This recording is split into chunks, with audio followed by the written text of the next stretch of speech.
قصہ نمبر 12 بسم اللہ الرحمن الرحیم۔ السلام علیکم۔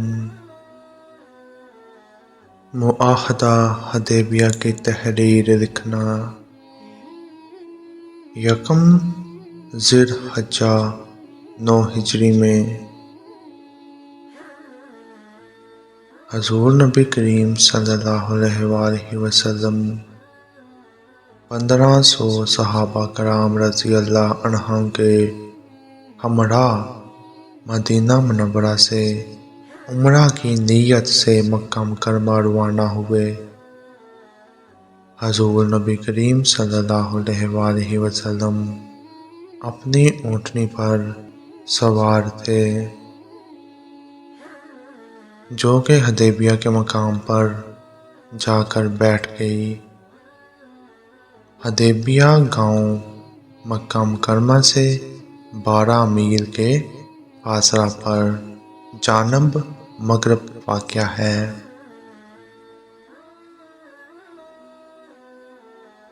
حضور نبی کریم صلی اللہ علیہ وآلہ وسلم نے جب دیکھا ان کی اونٹنی اس مقام سے آگے بڑھنے میں انکار کر رہی ہے تو آپ صلی اللہ علیہ وآلہ وسلم نے تمام صحابہ کرام رضی اللہ عنہم کو یہاں قیام کرنے کا حکم دیا۔ حدیبیہ میں قیام کے دوران ہی حضور نبی کریم صلی اللہ علیہ وآلہ وسلم کو اطلاع ملی کہ مشرکین مکہ نے ان کی آمد کو غلط انداز میں لیا ہے اور وہ ان سے جنگ کرنا چاہتے ہیں۔ حضور نبی کریم صلی اللہ علیہ وآلہ وسلم نے حضرت سیدنا عثمان غنی رضی اللہ عنہ کو سفیر بنا کر بھیجا تاکہ وہ معززین مکہ کو جا کر بتائیں کہ ہم صرف عمرہ کی نیت سے آئے ہیں۔ حضرت سیدنا عثمان غنی رضی اللہ عنہ جس وقت مکہ مکرمہ میں داخل ہوئے تو آپ رضی اللہ عنہ کی ملاقات ابان بن سعد بن الحاص سے ہوئی جن کے ہمراہ آپ رضی اللہ عنہ ان کے گھر روانہ ہو گئے۔ حضرت سیدنا عثمان غنی رضی اللہ عنہ نے ابان بن سعد بن الحاص کے ہمراہ حضور نبی کریم صلی اللہ علیہ وآلہ وسلم کا پیغام ابو سفیان اور دیگر معززین مکہ کو پہنچایا۔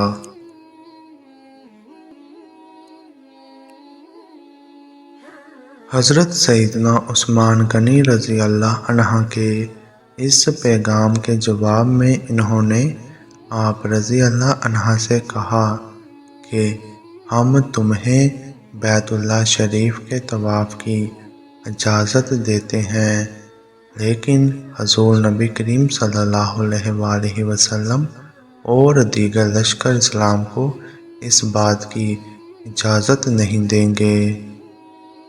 حضرت سیدنا عثمان غنی رضی اللہ عنہ نے فرمایا کہ میں اس وقت تک طواف کعبہ نہ کروں گا جب تک حضور نبی کریم صلی اللہ علیہ وآلہ وسلم اور دیگر صحابہ کرام رضی اللہ عنہم بھی بیت اللہ شریف کا طواف نہ کر لیں۔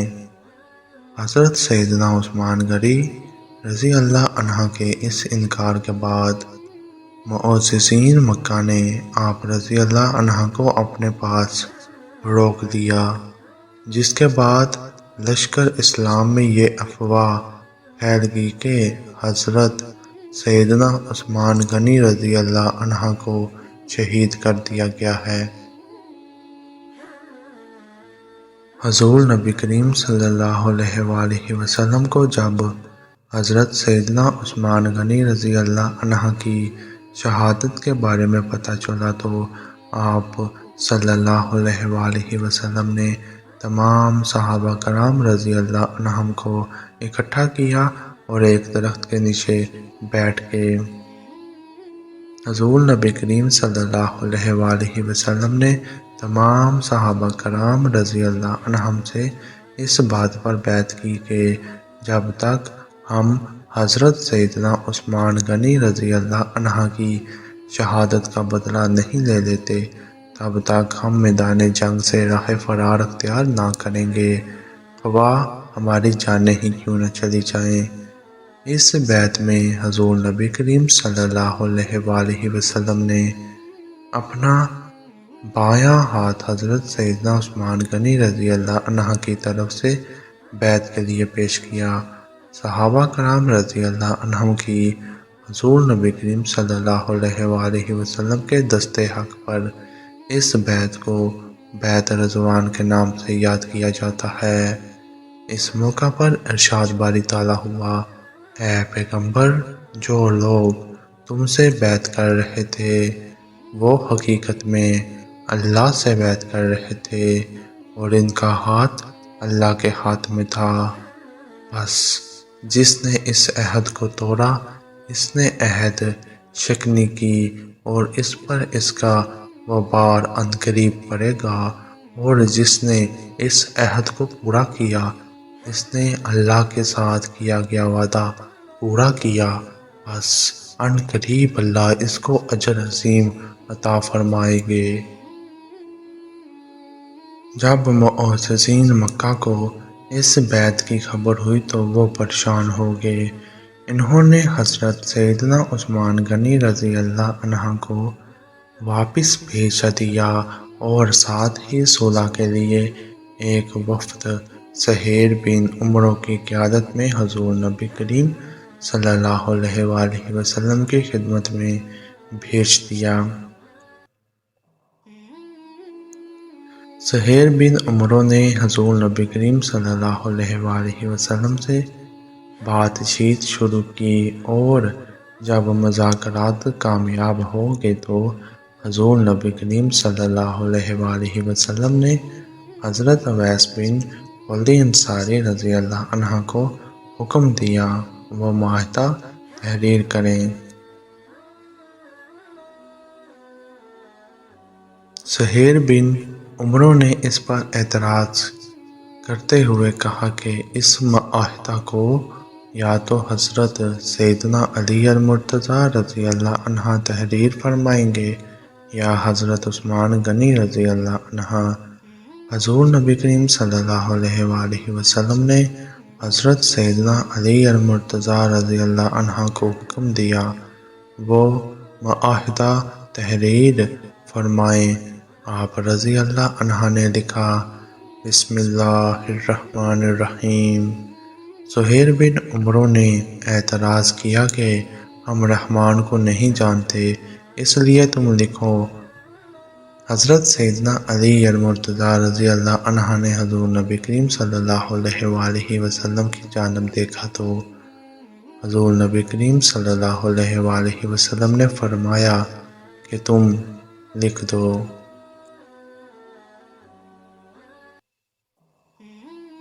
حضرت سیدنا علی المرتضیٰ رضی اللہ عنہ نے حضور نبی کریم صلی اللہ علیہ وآلہ وسلم کے فرمان کے مطابق لکھ دیا۔ پھر حضور نبی کریم صلی اللہ علیہ وآلہ وسلم نے فرمایا، رسول اللہ صلی اللہ علیہ وآلہ وسلم لکھو۔ سہیل بن عمرو نے اس پر بھی اعتراض کیا کہ ہم آپ صلی اللہ علیہ وآلہ وسلم کو رسول نہیں مانتے، اس لیے یہاں محمد بن عبداللہ لکھا جائے گا۔ حضرت سیدنا علی المرتضیٰ رضی اللہ عنہ نے حضور نبی کریم صلی اللہ علیہ وآلہ وسلم کی جانب دیکھتے ہوئے فرمایا، میں یہ نہیں کر سکتا۔ حضور نبی کریم صلی اللہ علیہ وآلہ وسلم نے آگے بڑھ کر خود رسول اللہ کے لفظ مٹا دیے اور ان کی جگہ محمد بن عبداللہ لکھ دیا۔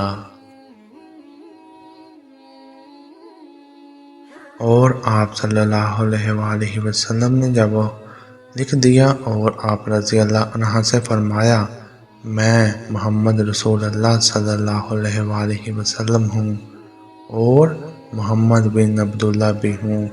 جب معاہدہ تحریر ہو گیا تو آپ رضی اللہ عنہ نے بھی دیگر اقارب صحابہ کرام رضی اللہ عنہم کی طرح اس پر دستخط کیے۔